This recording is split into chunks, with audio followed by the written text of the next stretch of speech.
Sue Benford and her husband Joe Marino believed the shroud was real. I'd never heard of the shroud before 1997. And I was flipping channels and saw the face on the TV. And there was something very knowing that I had, that that was really Jesus' face. This vision inspired Benford and her husband to find proof that the carbon dating results were wrong. Neither of them were professional scientists. Benford ran a small non-profit organization advocating the humane use of animals in scientific research, and Marino worked for Ohio State University. But they thought they'd found a vital clue, which proved the carbon dating was flawed. Look here. Nowhere else is there this definitive, intentional dark green. While checking images taken in 1978, Benford noticed something strange about the piece of shroud chosen for the carbon dating samples. The herringbone pattern that is so consistent elsewhere in the cloth looked misaligned. Our theory is that there's a mixture of 16th century cloth and 1st century cloth, and the data that we're finding on the cloth matches that theory. Benford and Marino believed that the carbon date was wrong because the section chosen for the samples was contaminated with later material. They believed the original linen was repaired with completely different cotton thread in the 16th century. The repair was then expertly dyed so that it would be invisible to the naked eye. When you do this type of reweaving, you're not just stitching two pieces of material together, and that would give you all of one and all of the other. It's more like this. The ends are unraveled in the main cloth, the ends are unraveled in the patch, they are spliced together, and the threads are connected and interwoven, so you see literally an interweaving such that you have old and new on both sides of the equation. Well, I'm skeptical when I'm listening to this, but they had taken photographs that were available of the samples taken for the carbon dating, and they had submitted these to several textile experts who didn't know they were looking at a photograph from the shroud, and each of these textile experts, independent of each other, said, you know, this looks rewoven. The samples taken for radiocarbon dating were cut from one corner of the shroud, adjacent to a seam. It was effectively an area that was damaged by someone cutting a piece out of it, possibly to sell as relic, so it needed to be repaired. Benford and Marino argued that because the carbon dating sample contained material from both the 16th and 1st centuries, the result was in between the two.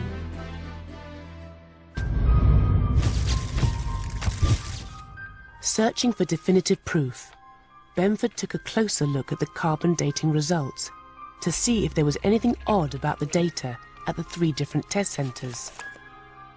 And hidden in the numbers, she found evidence that some parts of the test sample contained more 16th century cotton. If you look at their unpublished data now, Arizona had some of the oldest dates at 1238 and the youngest at 1430. And you think, were they really 200 years off in their lab? Well, perhaps it's because of material they took from both of their different sides. Now, we don't know that for sure, and they haven't confirmed that. But that's interesting. Oxford is the next oldest, and they're the closest to this side with the most main 1st century material. Zurich is in the middle, and guess what? They have the middle amount, and they have the middle dates. In 2000, Benford and Marino published a paper claiming that medieval cotton was introduced into the damaged corner of the linen shroud. Their claims were immediately dismissed by the scientific community. One scientist in particular was outraged. One of the things Ray had a problem with was the fact these weren't scientists, and he didn't take them very seriously. I think he lumped us in with the lunatic fringe at that time, and probably for many times beyond that. I had given up on the shroud, and this was about the same time that The lunatic fringe were coming up with an infinite number of ways the date could be wrong, and this was just the last straw. I got a call from Ray, and he goes, "What the hell is this? This is nonsense. I can prove these people wrong in 5 minutes." And I said, "Well, Ray, go for it."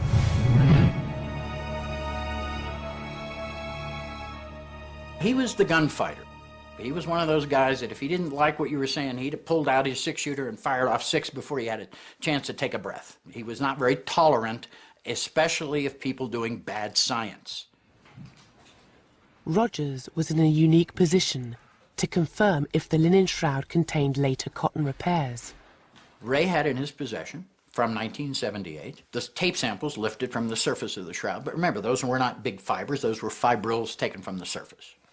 He also had some samples that were taken from the shroud by Professor Reyes, who took samples in 1973 from a corner that was immediately adjacent to the area taken for carbon dating. But Ray Rogers was in a race against time. He was fighting a losing battle with cancer, and he knew his end was near. His old friend Barry Schwartz was determined that Rogers should have the chance to speak from beyond the grave. I am Ray Rogers, Raymond N. Rogers, and I've been working on the shroud since 1977.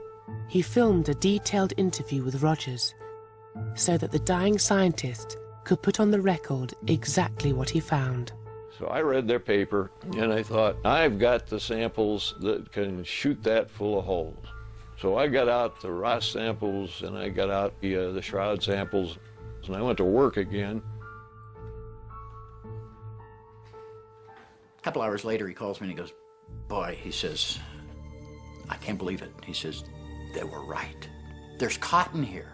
He says, "There's no cotton in the rest of the shroud, but there's cotton interwoven here. They must be right." No one was more shocked than Rogers. His observations seemed to confirm Benford and Marino's theory.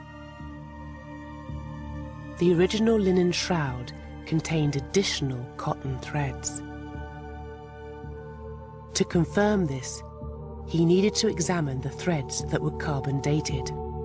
Until I could get a sample from the real radiocarbon cloth, a documented sample, I couldn't prove anything.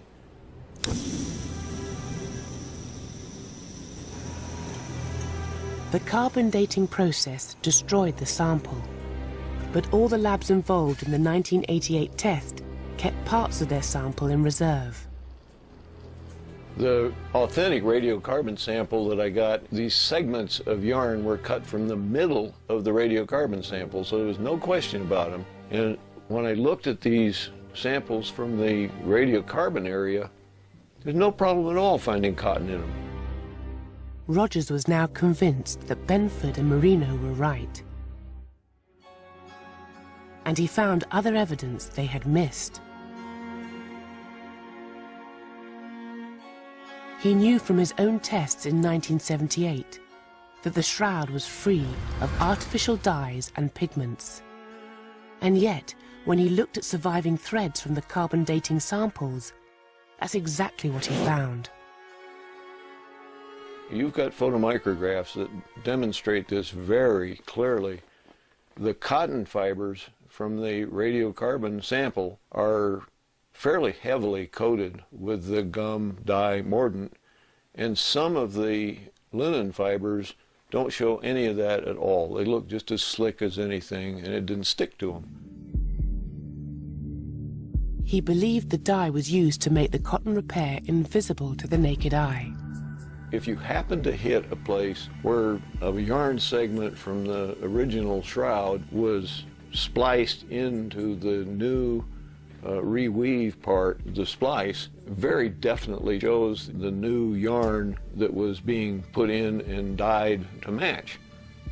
The only thing in the shroud that was dyed or stained was this radiocarbon area. So my hypothesis at the moment is that this was done on purpose to fool your eye.